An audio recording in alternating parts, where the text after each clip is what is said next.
So you want to replace. Congratulations! You've chosen to purchase or lease a new Toyota. I'm pretty excited. I'm pretty nervous. So what's the deal? How do we do this? So first thing, you'll want to figure out what new vehicle you want to drive. Oh, I like that one.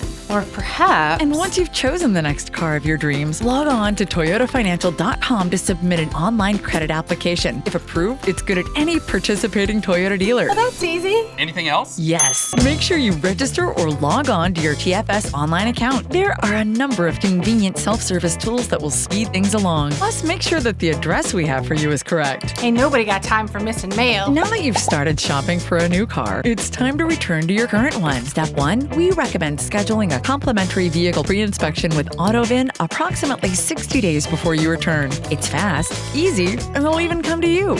Really? Like they'll even come to my office at lunch? That is correct. To schedule, head on over to autovinlive.com or call 855-40-MY-TFS. Now, I've got a few scratches and dings. What about those? On our website, there's a checklist to show what's considered acceptable wear and use. If you purchased an excess wear and use protection plan with your lease, you can relax. Whew, thank goodness for that. Roger likes to dig in the back seat. But if I need repairs, not that I do.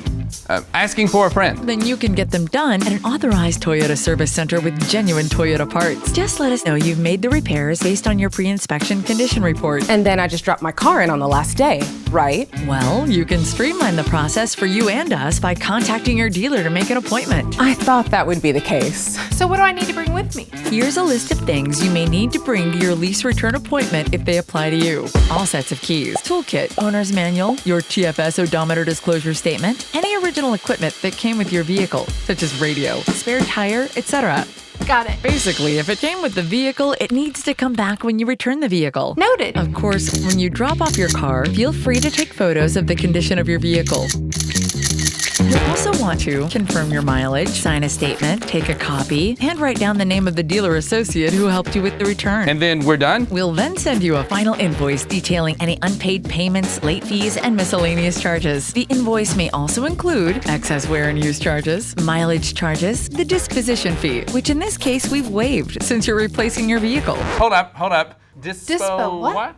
The disposition fee. It covers the cost of reconditioning and remarketing your vehicle. I knew that. What? And what about my security deposit? Well, if you made a security deposit, it will be returned to your home address via check. Cha-ching!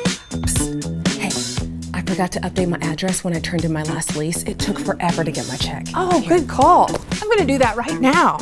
How do I do that? You can double check by registering or logging on to your TFS online account. It will be first used to pay any lease and invoice charges that you might have. And don't forget to immediately cancel any recurring electronic payments you set up with your bank. Awesome. Excellent. Fantastic. More questions? Download our vehicle return checklist. Reach out to your local dealer with questions, or contact a TFS loyalty advocate at 800-286-0652. Toyota Financial Services, making your lease end nice and simple.